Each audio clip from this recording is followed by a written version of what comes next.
कर दिया। Hi students, online physics classes में आप सभी का फिर से स्वागत है। जैसा कि अपन क्लास 12th फिजिक्स फर्स्ट का दूसरा लेसन पढ़ रहे हैं, जिसका नाम था गाउस का नियम एवं गाउस के नियम के अनुप्रयोग। तो इससे पिछले वीडियो में अपन ने बेटा गाउस का नियम पढ़ा और गाउस के नियम की कूलाम के नियम से किस प्रकार से उत्पत्ति हुई उसके बारे में भी अपन ने पढ़ा था। और उसके बाद में हमने गाउस के नियम की कुछ विशेषताओं के बारे में वर्णन किया कि गाउस के नियम की क्या क्या विशेषताएं होती हैं। तो अब उस टॉपिक के बाद में वेरी मोस्ट टॉपिक चलता है, जिसमें से बोर्ड में एक क्वेश्चन डेफिनेट मिलता है, जिस पे पाठ टिका हुआ है पूरा ये गाउस के नियम के अनुप्रयोग। तो अगला जो अपन का हेडिंग चलने वाला है वो यही है, गाउस के नियम के अनुप्रयोग। गाउस के नियम के अनुप्रयोग या एप्लीकेशन, कौन कौन सी चीज़ों पर गाउस के नियम को प्रयुक्त किया जाता है। मैंने पिछले वीडियो में आपको बताया था कि गाउस के नियम द्वारा विद्युत क्षेत्र की तीव्रता का ही मापन करना है। जहाँ पर कूलाम का नियम फेल हो जाता है वहाँ पर विद्युत क्षेत्र की तीव्रता का परिकलन जो सममित आकार की वस्तुएं होती हैं तो वहाँ गाउस के नियम द्वारा किया जाता है। तो गाउस के नियम का एक एप्लीकेशन, ध्यान रखना, सारे वीडियोस देखना इसके, कि एक एप्लीकेशन बोर्ड के पेपर में हर साल डेफिनेट आता है। तो सबसे पहले अपन गाउस के नियम के अनुप्रयोग में सबसे पहला अनुप्रयोग है इसका अनंत रेखीय आवेश के कारण विद्युत क्षेत्र की तीव्रता का व्यंजक। सबसे पहला अनुप्रयोग है गाउस के नियम का अनंत रेखीय आवेश के कारण विद्युत क्षेत्र की तीव्रता का व्यंजक। निबंधात्मक प्रश्न है, पूरा कंप्लीट मेजर क्वेश्चन आता है निबंधात्मक गाउस के नियम के एप्लीकेशन पर। तो सबसे पहला गाउस के नियम का एप्लीकेशन है, पॉइंट नंबर 1 डाल देता हूँ। अनंत रेखीय आवेश के कारण क्वेश्चन कैसे बन के आता है पूरा, गाउस का नियम किसे कहते हैं। गाउस के नियम को समझाते हुए अनंत रेखीय आवेश के कारण विद्युत क्षेत्र की तीव्रता का सूत्र व्युत्पन्न करो या विद्युत क्षेत्र की तीव्रता का व्यंजक ज्ञात कीजिए। तो सबसे पहले अपन यहाँ पर देखो इसके डायग्राम पर चर्चा करते हैं। अपन को गाउसीय पृष्ठ की जरूरत पड़ेगी इसमें, और गाउसीय पृष्ठ की परिभाषा अपन पहले ही पिछले वीडियो में पढ़ चुके हैं। तो देखो बेटा, यहाँ पर ध्यान देना सभी। अनंत रेखीय आवेश मतलब वो ये कहना चाह रहा है कि ये कोई तार है। अनंत का मतलब होता है इसकी लंबाई कितनी भी हो सकती है, काफ़ी लंबाई का ये कोई तार है जिस पर आवेश इस तरह से वितरित है। और अब इस चित्र को देख करके कुछ आपको याद आ रहा होगा बेटा, मैंने रेखीय आवेश वितरण करवाया है, सतत आवेश वितरण, रेखीय आवेश वितरण, पृष्ठीय आवेश वितरण और आयतन आवेश वितरण। मैंने आपको बताया है आवेश अगर लंबाई के रूप में फैला हुआ है तो इसको बोलते हैं रेखीय आवेश वितरण, और यदि आवेश लंबाई के अलावा यदि पृष्ठ में फैला हुआ है तो इसको पृष्ठीय आवेश वितरण कहते हैं।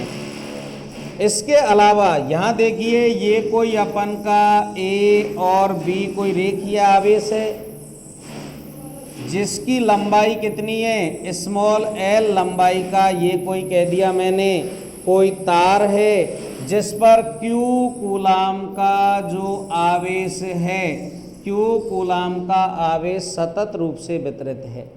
रेखीय शब्द आ गया, रेखीय आवेश, रेखीय का मतलब क्या हो गया, आवेश किसी छड़ पर या किसी तार पर रेखा के रूप में फैला हुआ है, तो यहाँ पर कोई स्मॉल एल लंबाई का अनंत लंबाई का रेखीय आवेश ए बी है, जिस पर क्यू कूलाम आवेश समान रूप से वितरित है। तो अब वो ये कह रहा है अपन से, इस रेखीय आवेश के मध्य बिंदु O से स्मॉल r दूरी पर स्थित किसी बिंदु P पर हमें विद्युत क्षेत्र की तीव्रता का परिकलन करना है। तो देखिए बेटा, इसके दो डायग्राम बुक में दे रखे हैं, एक गाउस के नियम वाला भी बुक में दे रखा है और एक अपन के लिए क्षेत्र की दिशा वाला भी दे रखा है। तो चित्र में ए बी एक अनंत रेखीय आवेश है जिसकी लंबाई स्मॉल एल है और इस पर आवेश का मान क्यू कूलाम है। इसके मध्य बिंदु O से स्मॉल r दूरी पर स्थित बिंदु P पर हमें क्या ज्ञात करनी है, विद्युत क्षेत्र की तीव्रता।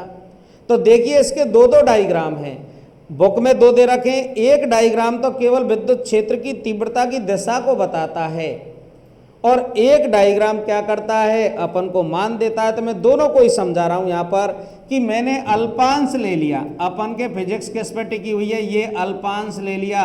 तो बेटा ध्यान देना, पूरे की लंबाई एल है तो अल्पांश की लंबाई क्या होगी, dl। इतने से टुकड़े का आवेश कितना होगा, dq।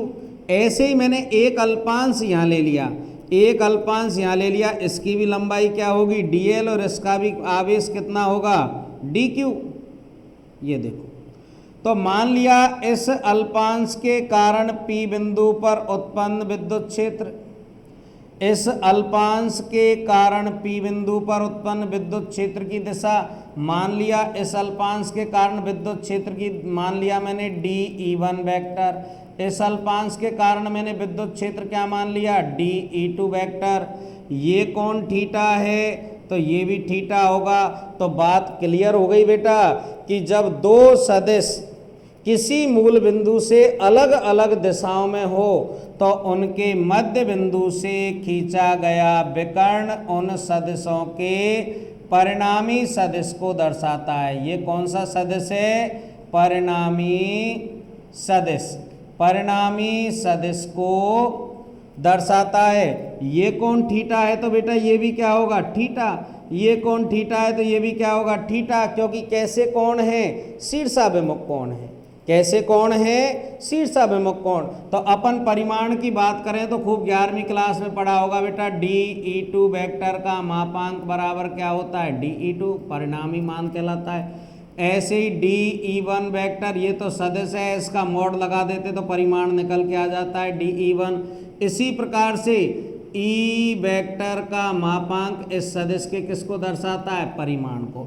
तो अपन ने खूब 11वीं क्लास में पढ़ा है, यदि सदिश राशि पर मोड का चिन्ह लगा दिया जाए तो वो परिमाण को दर्शाता है। E वेक्टर का परिमाण E, dE1 वेक्टर का परिमाण dE1, dE2 वेक्टर का परिमाण dE2। तो अब यहाँ पर वो ये कहना चाह रहा है अपन से कि विद्युत क्षेत्र की दिशा, चित्र में ए बी एक कोई अनंत रेखीय आवेश है जिसकी लंबाई स्मॉल एल है। इसके मध्य बिंदु से r दूरी पर स्थित बिंदु P पर हमें क्या निकालनी है, विद्युत क्षेत्र की तीव्रता, जिसके लिए मैंने क्या ले लिए, अल्पांश। इस अल्पांश के कारण P बिंदु पर विद्युत क्षेत्र की तीव्रता dE1 वेक्टर, इस अल्पांश के कारण P बिंदु पर विद्युत क्षेत्र की तीव्रता dE2 वेक्टर। फिर इनका परिणामी सदिश कौन से नियम से निकाला जाता है, वही सदिशों के संयोजन का समांतर चतुर्भुज नियम।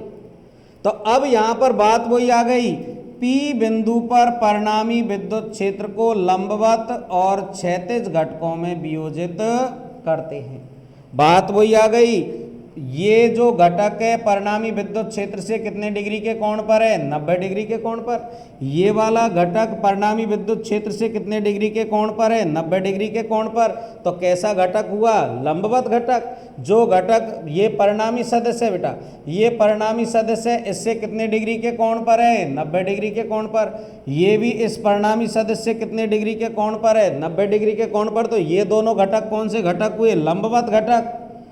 लेकिन ये दोनों घटक कौन से घटक कहलाएंगे? अंदिश घटक। ऐसे घटक जिनकी दिशाएं क्या हो? सेम। लेकिन फिर मैं आपको इसी चीज को क्लियर करके बता रहा हूं बेटा यहाँ पर कि सर इनकी तो डायरेक्शन अलग अलग हैं। बिल्कुल सही बात है। E1 वेक्टर की और DE2 वेक्टर की चित्र में देखने पर डायरेक्शन क्या दिख रही है? अलग अलग बेटा।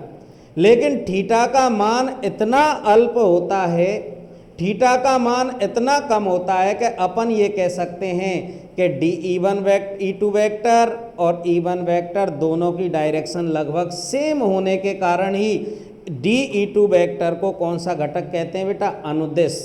एक ही दिशा में जो घटक होते हैं वो अनुदिश घटक कहलाते हैं। ऐसे ही E वेक्टर और DE1 वेक्टर के मध्य में थीटा का मान इतना कम है बेटा कि अपन इसको लगभग क्या कह सकते हैं कि इनकी भी दिशाएं क्या हैं? सेम हैं। तो बात वही आ गई, अगर यहाँ से जैसे लंब डाल दिए जाएं इस तरह से, तो ये कौन से त्रिभुज बन गए बेटा? समकोण त्रिभुज।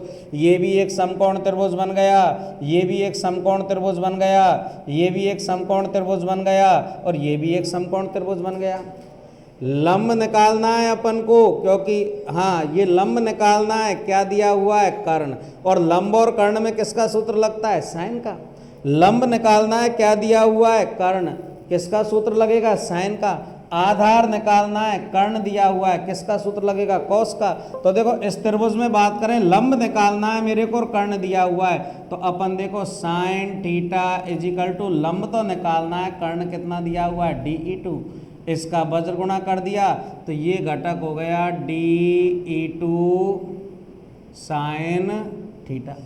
ऐसे ही लंब निकालना है, कर्ण दिया हुआ है, तो साइन थीटा इजिकल टू लंब बटे कर्ण का मान कितना है? DE1।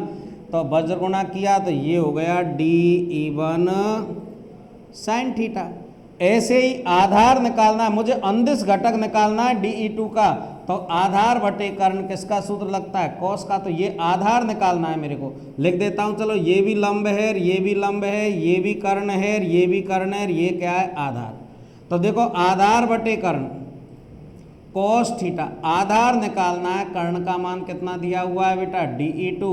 इसका क्रॉस मल्टीप्लाइकेशन किया तो ये घटक क्या आ गया इसका? DE2 cos theta.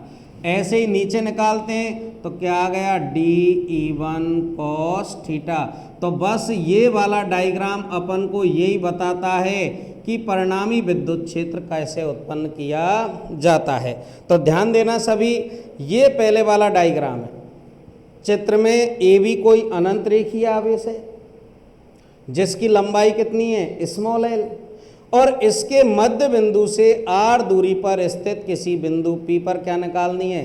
विद्युत क्षेत्र की तीव्रता, जिसके लिए कोई दो अल्पांश ले लेते हैं A और B। तो अल्पांश A के कारण P बिंदु पर विद्युत क्षेत्र DE1 वेक्टर, अल्पांश B के कारण P बिंदु पर विद्युत क्षेत्र DE2 वेक्टर। तो दोनों सदिशों का परिणामी सदिश समांतर चतुर्भुज नियम से E वेक्टर। तो P बिंदु पर जो परिणामी विद्युत क्षेत्र है उसको लंबवत और क्षैतिज घटकों में वियोजित करते हैं। तो लंबवत घटक तो कौन से आते हैं बेटा? DE2 sine theta. इसका लंबवत घटक क्या आता है? DE1 sine theta. इसका अंदिश घटक क्या आता है? DE2 का DE2 कॉस थीटा। और DE1 का अंदिश घटक क्या आता है? DE1 cos theta. इसका मतलब यहाँ ये पता लग रहा है कि DE2 साइन थीटा और DE1 साइन थीटा परिमाण में समान लेकिन विपरीत प्रकृति के और एक ही क्रिया रेखा पर होने के कारण क्या हो जाते हैं? निरस्त। इसका मतलब DE2 साइन थीटा और DE1 साइन थीटा क्या हो जाते हैं? निरस्त। निरस्त होने का क्या कारण है?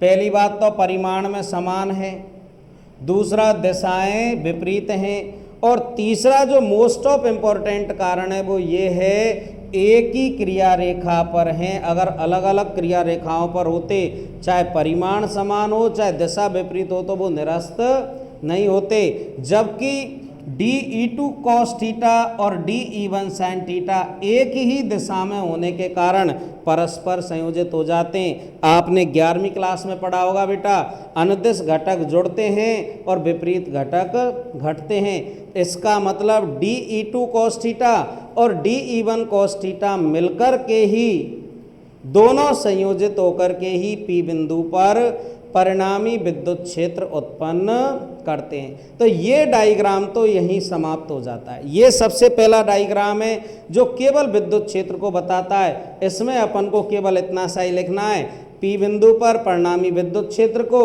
लंबवत और क्षैतिज घटकों में वियोजित करते हैं। लंबवत घटक परिमाण में समान लेकिन विपरीत प्रकृति के एक ही क्रिया रेखा पर होने के कारण निरस्त हो जाते हैं, जबकि अनुदिश घटक एक ही दिशा में होकर संयोजित हो जाते हैं और P बिंदु पर परिणामी विद्युत क्षेत्र उत्पन्न करते हैं। तो इस वाले डायग्राम से तो केवल अपन को ये पता लगा, एक डायग्राम समझ लो, सब समझ में आ जाएंगे पूरे बेटा, बिल्कुल क्लियर से इसमें।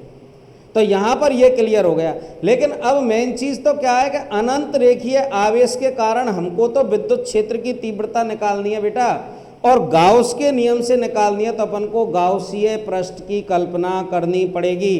तो यहाँ पर तो केवल ये वाला चित्र तो ये बताता है कि P बिंदु पर जो परिणामी विद्युत क्षेत्र उत्पन्न होता है उसमें अनुदिश घटकों का योगदान होता है, न कि लंबवत घटकों का। लेकिन अब दूसरा डायग्राम बना रहा हूं मैं, आप सभी ध्यान दें, ये मोस्ट ऑफ इम्पोर्टेंट डायग्राम है।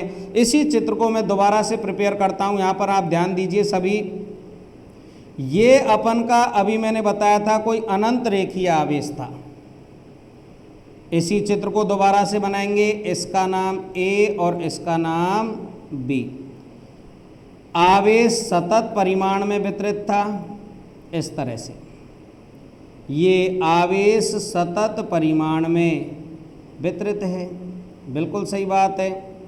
ये देखो, और अभी मैंने ऊपर जो बताया इसके मध्य बिंदु O से R दूरी पर स्थित किसी बिंदु P पर मुझे क्या निकालनी है, विद्युत क्षेत्र की तीव्रता। वही वाला डायग्राम है, केंद्र O से या मध्य बिंदु O से R दूरी पर स्थित किसी बिंदु P पर क्या निकालनी है मुझे, परिणामी विद्युत क्षेत्र की तीव्रता। बात वही है, इसकी लंबाई कितनी है, स्मॉल l। आवेश का परिमाण कितने कूलाम है इस पर, Q कूलाम। अब देखो इस वाले डायग्राम को तो मैं बॉक्स में बंद कर देता हूं। ये वाला डायग्राम तो केवल और केवल विद्युत क्षेत्र की दिशा को बताता है। तो अब आप यहां पर ध्यान दीजिए, अपन को इस अनंत रेखीय आवेश के कारण O बिंदु से स्मॉल r दूरी पर स्थित बिंदु P पर अपन को परिणामी विद्युत क्षेत्र ज्ञात करना है। तो अब वही चीज आ गई कि गाउस के नियम की सहायता से परिणामी विद्युत क्षेत्र ज्ञात करने के लिए गाउसीय पृष्ठ की परिकल्पना करनी पड़ेगी। तो यहाँ पर मैंने आपको परिभाषा में बताया था, गाउसीय पृष्ठ किसी प्रकार से हो सकता है, कैसी भी आकृति का हो सकता है, लेकिन उसके प्रत्येक बिंदु पर विद्युत क्षेत्र समान होता है और विद्युत फ्लक्स की दिशा सदैव पृष्ठ से लंबवत बाहर की ओर होती है, विद्युत फ्लक्स निर्गत होता है। तो अब क्या करते हैं, यहाँ पर ये अनंत रेखीय आवेश है। ठीक, एक चीज अपन को यहाँ पर क्लियर पता लग गई कि रेखीय आवेश घनत्व, अगर आवेश सरल रेखा के रूप में फैला हुआ है तो बिल्कुल क्लियर सी बात हो गई कि यहाँ मैं बॉक्स में लिख देता हूँ, हम पढ़ चुके हैं कि रेखीय आवेश घनत्व क्या होता है बेटा। रेखीय आवेश घनत्व का आपने खूब सूत्र पढ़ा होगा, लैम्डा इजिकल टू Q/L। मैंने बताया है एकांक लंबाई में वितरित आवेश के परिमाण को रेखीय आवेश घनत्व कहते हैं। ये तो इसके लिए अगर अल्पांश के लिए निकालें तो अल्पांश के लिए क्या होता है बेटा, अल्पांश के लिए अपन ने बताया था लैम्डा इजिकल टू होता है dQ/dL, कूलाम प्रति मीटर। तो एक चीज क्लियर हो गई। अब यहाँ पर अपन लैंग्वेज कैसे लिखते हैं, चित्र में स्मॉल l लंबाई का कोई अनंत रेखीय आवेश है जिस पर Q कूलाम आवेश सतत परिमाण में वितरित है। इस रेखीय आवेश के मध्य बिंदु O से स्मॉल r दूरी पर स्थित बिंदु P पर परिणामी विद्युत क्षेत्र की तीव्रता ज्ञात करनी है। तो अपन जानते हैं आवेश अगर रेखीय वितरित है तो रेखीय आवेश घनत्व लैम्डा इजिकल टू Q/L होता है। अल्पांश के लिए लैम्डा इजिकल टू dQ/dL। तो अब यहाँ पर क्या करते हैं, P बिंदु पर परिणामी विद्युत क्षेत्र का मापन करने के लिए एक स्मॉल r त्रिज्या के बेलनाकार गाउसीय पृष्ठ की परिकल्पना करते हैं। तो थोड़ा सा बहुत अच्छे तरीके से समझना है इसको। ये मैं अभी डॉटेड लाइन से बता रहा हूँ आपको कि एक बेलनाकार गाउसीय पृष्ठ की परिकल्पना करते हैं, क्योंकि बिना गाउसीय पृष्ठ के गाउस के नियम की सहायता से विद्युत क्षेत्र निकालना संभव नहीं है। तो मैं अब इसको थोड़ा सा हाईलाइट करके लिख देता हूँ जिससे आपको पता लग जाए।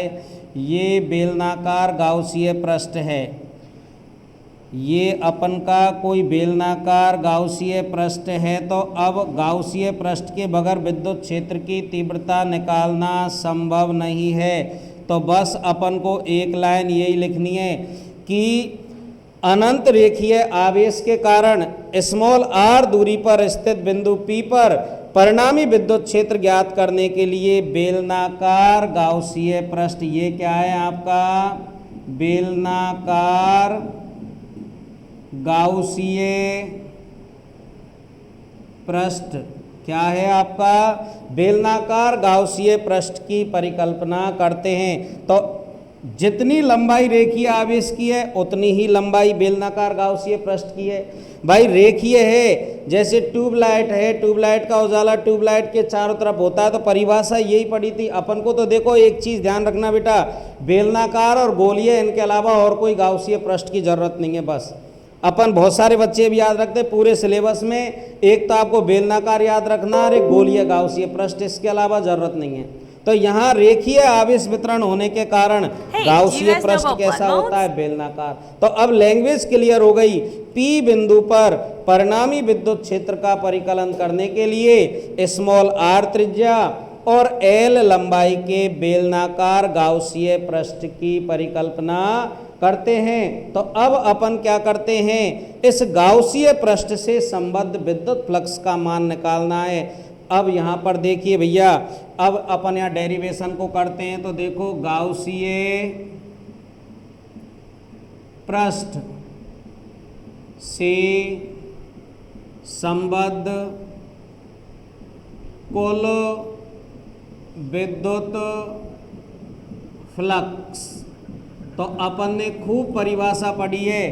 कुल विद्युत flux phi E is equal to क्या होता है, इंटीग्रेशन ऑफ बंद पथ। इंटीग्रेशन ऑफ बंद पथ क्या होता है बेटा, E vector dot ds vector, या फिर अपन ऐसे भी लिखते हैं इसको, phi E is equal to integration of बंद पथ, ये s पृष्ठीय समाकलन है, ई ds कॉस थीटा। तो अब अपन को इस गाउसीय, देखो मैंने आपको बताया था ये जो वृत्ताकार चिन्ह है बंद पथ के लिए, बंद पृष्ठ के लिए s क्या कहलाता है, पृष्ठीय समाकलन। तो यहां पर ये बता रहा है अभी से पूरा पृष्ठ कैसा है, बंद। तो ये कह रहा है इस बंद गाउसीय पृष्ठ से संबद्ध कुल विद्युत फ्लक्स निकालना है। तो बेटा एक बात बताओ, गाउसीय पृष्ठ कैसा है, बेलनाकार। तो इसके कितने पृष्ठ हैं, 3। एक पृष्ठ तो ऊपर वाला है S1, एक पृष्ठ इसका नीचे वाला है S2, और एक इसका ये वाला पृष्ठ है जिसे कहते हैं S3। आपने खूब देखा होगा बेटा, बेलनाकार वस्तु के 3 पृष्ठ होते हैं, एक तो इधर वाला पृष्ठ, एक इधर वाला पृष्ठ, और एक होता है इसका ये बेलनाकार जिसे अपन कहते हैं वक्र पृष्ठ। तो इसका कुल फ्लक्स कैसे निकलेगा, तो अब इसको खोल देंगे अपन, इसके इस वाले पृष्ठ का विद्युत फ्लक्स निकालेंगे, इस वाले पृष्ठ का विद्युत फ्लक्स निकालेंगे, और ऊपर वाले वक्र पृष्ठ का विद्युत फ्लक्स निकालेंगे, और तीनों को जोड़ देंगे तो वो पूरे बेलनाकार से संबंधित क्या आ जाएगा, गाउसीय पृष्ठ से संबद्ध कुल विद्युत फ्लक्स निकालना है अपन को। तो अब इसके कितने पृष्ठ हो गए, 3। एक तो कौन सा है, S1, एक कौन सा है, S2, और एक कौन सा है, S3। तो क्या हो जाएगा, phi E is equal to, एक पृष्ठ तो हो गया S1 वही E D S cos theta, plus दूसरे का integration S2 E D S cos theta, तीसरा पृष्ठ कौन सा है, S3 E D S cos theta. ये लो, अब मैंने इसमें से ये चिन्ह हटा दिया। चिन्ह क्यों हटाया है? पहले तो गाउसीय पृष्ठ पूरा बंद था, लेकिन अब खोल दिया।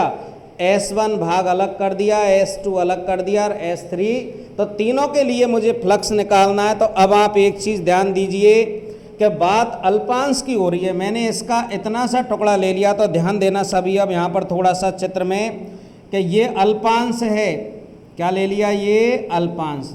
तो मैंने बताया था कि विद्युत क्षेत्र की दिशा तो किधर है? इधर।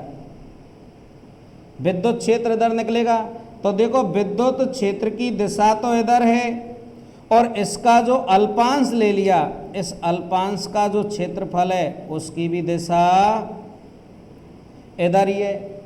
तो दोनों की दिशा सेम होगी S3 के लिए। तो आप देखिए इस स्थिति में थीटा का मान कितने डिग्री होगा? 0 डिग्री।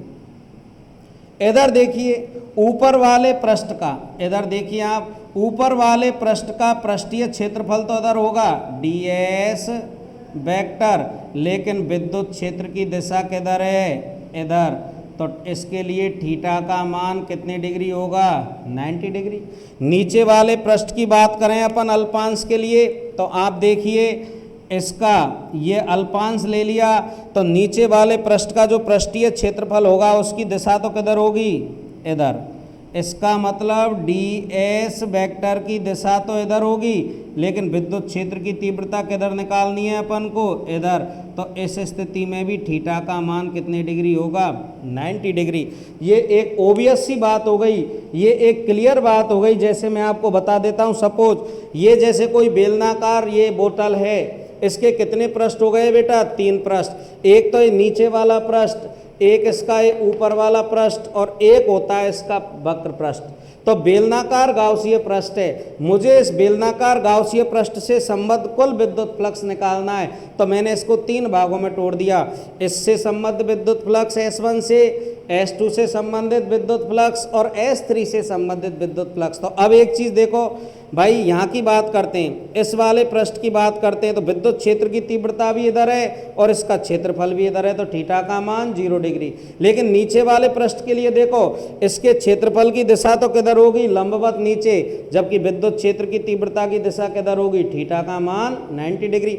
ऊपर वाले पृष्ठ की बात करें तो इसका पृष्ठीय क्षेत्रफल सदिश किधर होगा? ऊपर की तरफ, जबकि विद्युत क्षेत्र की तीव्रता किधर है अपन की? इस तरह से। तो मेरा कहने का मतलब क्षेत्रफल तो यूँ है और विद्युत क्षेत्र की तीव्रता यूँ है, थीटा बराबर 90 डिग्री। क्षेत्रफल तो यूँ है और विद्युत क्षेत्र की तीव्रता यूँ है, थीटा बराबर 90 डिग्री। और विद्युत क्षेत्र की तीव्रता भी यूँ ही है और इस पृष्ठ का क्षेत्रफल भी उधर ही है, तो थीटा बराबर 0 डिग्री। तो मैंने यही किया है इसमें, इस डायग्राम में मैंने यही किया है। यहाँ ध्यान दीजिए कि बेलनाकार गाउसीय पृष्ठ से संबद्ध कुल विद्युत फ्लक्स, तो पृष्ठ S1 से संबद्ध विद्युत फ्लक्स, S2 से संबद्ध विद्युत फ्लक्स और S3 से संबद्ध विद्युत फ्लक्स। तो अब यहाँ पर देखिए S1 के लिए थीटा बराबर 90 डिग्री, S2 के लिए भी थीटा बराबर 90 डिग्री और S3 के लिए थीटा बराबर 0 डिग्री। तो अपन यहाँ जानते हैं भैया कि S1 के लिए थीटा बराबर कितना आया है अपन का? S1 के लिए थीटा बराबर 90 डिग्री। तो आप जानते हो cos 90 डिग्री का मान क्या होता है बेटा? 0। S2 के लिए आपने देखा है थीटा बराबर कितने डिग्री है? 90 डिग्री। तो आप जानते हो cos 90 डिग्री का मान क्या होता है? 0। S3 की बात करें, S3 के लिए थीटा बराबर 0 डिग्री और cos 0 डिग्री का मान क्या होता है? 1। तो अब अपन इसी समीकरण को कैसे लिख सकते हैं? देखो गाउस के नियम के अनुसार विद्युत फ्लक्स क्या होता है? Q upon epsilon naught is equal to integration S1 क्या हो जाएगा? E ds cos 90 degree plus integration S2 ये हो जाएगा E ds cos 90 degree plus integration S3 ये हो जाएगा E ds cos 0 degree. cos 90 का मान 0, 0 को किसी संख्या से गुना करते हैं तो पूरा ही क्या हो जाता है? 0।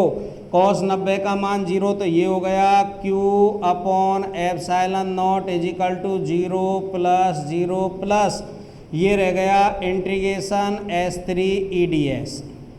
क्यों रह गया? क्योंकि cos 0 का मान कितना है? 1। तो देखो भैया ये रह गया q upon epsilon naught is equal to 0 plus 0 integration E D S. तो अब क्या होगा, q upon epsilon naught is equal to constant राशि इंटीग्रेशन ऑफ s3 ds। बात वही चीज आ गई कि समाकलन का मतलब होता है कुल क्षेत्रफल। वो ये कहना चाह रहा है कि इतने से टुकड़े का क्षेत्रफल ds है, तो इंटीग्रेशन ds का मतलब है बताओ उस पूरे पृष्ठ का क्षेत्रफल क्या होगा। लेकिन यहाँ एक चीज़ क्लियर करो, S1 कौन सा पृष्ठ था, जैसे मैं पुनः आपको बता देता हूँ। S1 तो कौन सा पृष्ठ था, ऊपर, इसके लिए तो विद्युत फ्लक्स का मान क्या हो गया, 0। S2 कौन सा पृष्ठ था, नीचे वाला, इसके लिए भी विद्युत फ्लक्स का मान क्या हो गया, 0। इसका मतलब इस वाले वक्र पृष्ठ के लिए विद्युत फ्लक्स का मान निकला है। तो अब वो ये कह रहा है कि S3 वक्र पृष्ठ है, इतने से टुकड़े का क्षेत्रफल ds है, तो बताओ S3 पृष्ठ का क्षेत्रफल क्या होगा। तो बेटा आपने छोटी क्लासों में पढ़ा होगा कि बेलन के वक्र पृष्ठ का क्षेत्रफल होता है 2 पाई आर एल। अगर बेलन की लंबाई l है तो 2 पाई आर एल, और बेलन की अगर ऊंचाई h है तो 2 पाई आर एच। इसका मतलब वो यही कहना चाह रहा है यहाँ पर, वो इसी चीज़ को क्लियर करवाना चाहता है यहाँ पर कि जब इतने से टुकड़े का क्षेत्रफल ds है तो इंटीग्रेशन ds का मतलब होता है पूरे पृष्ठ का क्षेत्रफल कितना है, 2 पाई आर एल। तो अपन का ये फॉर्मूला क्या बन गया, इधर ही लिख देता हूँ, q upon epsilon naught is equal to E तो है ये, और इंटीग्रेशन ds का मान आ गया 2 पाई आर एल। निकालनी क्या है अपन को, विद्युत क्षेत्र की तीव्रता। निकालनी क्या है अपन को, विद्युत क्षेत्र की तीव्रता। तो ई का मान निकालूंगा तो 2 पाई आर एल का भाग लग जाएगा, तो ये हो जाएगी अपन की विद्युत क्षेत्र की तीव्रता। विद्युत क्षेत्र की तीव्रता E इज इक्वल टू भाग दिया तो Q upon 2 pi epsilon naught R L. समीकरण नंबर 2 ये हो गया E is equal to Q upon 2 pi epsilon naught R L. तो मैंने ही पहले आपको बता दिया कि रेखीय आवेश घनत्व लैम्डा इज इक्वल टू होता है Q अपॉन एल। तो अगर मैं इसका वज्र गुणा कर दूं तो Q बराबर क्या हो जाएगा, लैम्डा एल। तो यहाँ पर मैं मान लिखूंगा तो E इज इक्वल टू हो जाएगा lambda L upon 2 pi epsilon naught R L. L से क्या कट गया, एल। कहाँ से आया ये, लैम्डा इज इक्वल टू होता है Q अपॉन एल, तो वज्र गुणा करने पर Q बराबर क्या हो गया, लैम्डा एल। क्यों, रेखीय आवेश घनत्व है। तो अपन का जो सूत्र बना विद्युत क्षेत्र की तीव्रता का वो क्या बना, E is equal to lambda upon 2 pi epsilon naught R. ये होता है अपन का अनंत रेखीय आवेश के कारण विद्युत क्षेत्र की तीव्रता का व्यंजक। अनंत रेखीय आवेश के कारण विद्युत क्षेत्र की तीव्रता का व्यंजक होता है E is equal to lambda upon 2 pi epsilon naught are.